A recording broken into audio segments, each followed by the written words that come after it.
सुप्रभात, good morning. आज शुक्रवार का दिन आप सबों के लिए शुक्रगुजार हो। बड़ों को मेरा प्रणाम, छोटों को शुभ आशीर्वाद, दोस्तों को ढेर सारा प्यार। एक बार की बात है, एक किसान हुआ करता था। किसान की पत्नी पेट से थी। आखिरी महीना चल रहा था। किसी दिन किसान के पत्नी को पीड़ा होने लगी।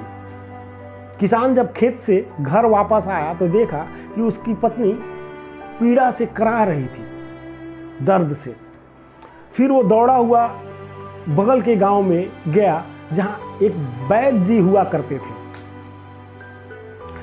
वैद्य जी को बोला कि ऐसी ऐसी बात है, अपनी पत्नी के बारे में बताया। वैद्य जी उसके साथ चल पड़े।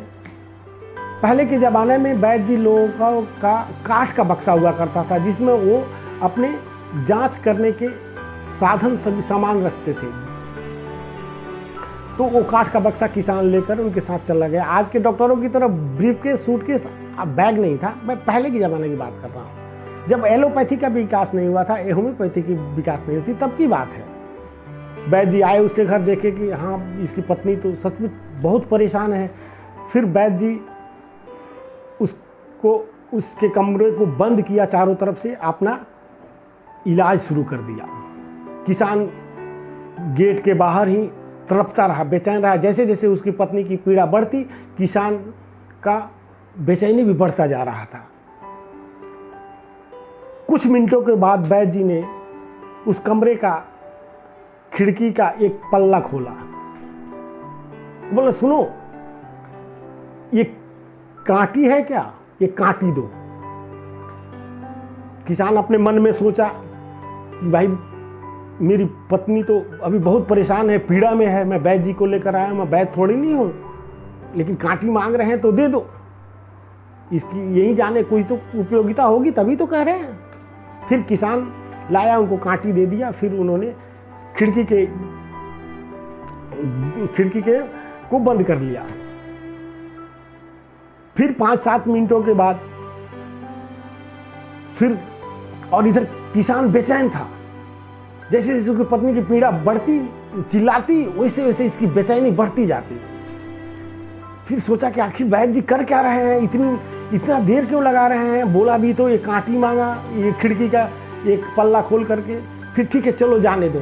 फिर कुछ मिनटों के बाद वैद्य जी ने खिड़की का एक पल्ला खोला। बोला, सुनो। हाँ वैद्य जी। हथौड़ी है क्या? हैमर।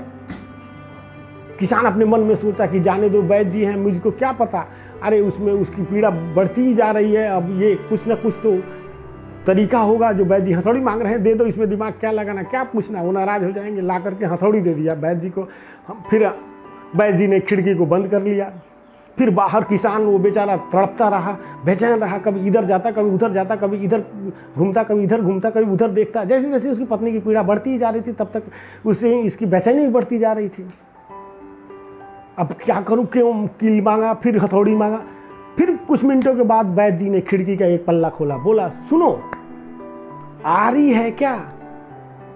किसान ने अपना अप्पा खो दिया। बोला कि हद हो गई, पहले कील मांगा, फिर बाद में हथौड़ी मांगा, अब आरी मांग रहा है। अपना अप्पा खो दिया। और किसान ने उस वैद्य जी का गले को ही पकड़ लिया। बोला कि अबे, पहले तो तुमने कील मांगी, वो मैंने दे दिया, फिर हथौड़ा मांगा, वो भी मैंने दे दिया, अब आरी मांग रहे हो क्या? मेरी पत्नी को काटने का इरादा है क्या? वैद्य जी बोलते, अबे अब तुम्हारी पत्नी को छोड़, अभी तक तो मेरे बक्से ही नहीं खुले हैं, बक्सा ही नहीं खुला है। तो दोस्तों, दुनिया ऐसे ही है। आप जिस पर आस लगाए बैठे हैं, वो कभी पूरा नहीं होता। आप सोचते हैं कि कोई सरकारें आएंगी तो इतनी नौकरियां मिल जाएगी, मैं इतनी पढ़ लिया हूं, मुझे इस हिसाब से सैलरी मिलेगा।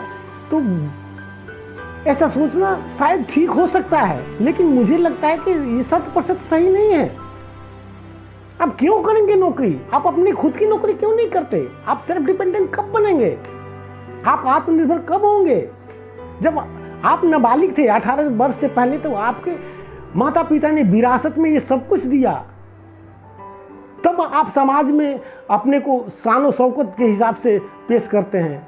नहीं, आप अब अपनी जिम्मेदारियों को समझिए, आप सेल्फ डिपेंडेंट होइए। सेल्फ डिपेंडेंट के लिए, आत्मनिर्भर होने के लिए दोस्तों एक ही सूत्र है, सजग होना, अपने अंदर की यात्रा करना, अपने को पहचानना। अपने को पहचानेंगे तभी तो आप अपने हुनर को पहचानेंगे, और अपने हुनर को तभी आप पहचानेंगे, तभी तो आप समझ पाएंगे, आत्मनिर्भर होंगे। और आत्मनिर्भर होने के लिए आपको कहीं जाने की जरूरत नहीं, अपने घर में ही बैठे बैठे अपने हुनर का उपयोग करके आप घर में ही मालो माल हो सकते हैं दोस्तों। आत्मनिर्भर का ये खासियत है। तो आप आत्मनिर्भर बनिए, किसी पर आस मत कीजिए, कोई आपको कुछ नहीं देने वाला। परमात्मा ने, आपके माता पिता ने इतना खूबसूरत आपको शरीर दिया है, इतना हुनरमंद है आप, उस हुनर को पहचानिए और आप घर में ही बैठ करके इसका इस्तेमाल कर सकते हैं। इसी के लिए मैं आप सबों के बीच उपस्थित होता हूं। मैं इसमें आपको सही सलाह दे सकता हूं। कोई चीज़ें मेरे पास अधूरी हैं, कोई चीज़ें आपके पास अधूरी हैं, हम दोनों मित्र मिल जाए तो एक पूरी चीज़ें हो जाती हैं। और दोस्तों हम ऐसा कर दिखाएं कि समाज को हमारा एक उदाहरण पेश हो, हम लोगों को देख करके बाकी के बेरोजगार नौजवान खुद ब खुद वो भी आत्मनिर्भर होना सीखें। ये मेरा संदेश है दोस्तों। इसलिए अब देर न करें, कृपया अपने अंदर की यात्रा करें, सजग हो, स्टे होम, घर में रहते हुए आप अपने अंदर की यात्रा करें, अपने हुनर को पहचानें और सेल्फ डिपेंडेंट बने। कभी किसी आस पर न रहें, किसी के भरोसे न रहें। दोस्तों आज बस इतना ही, फिर कल मिलूंगा।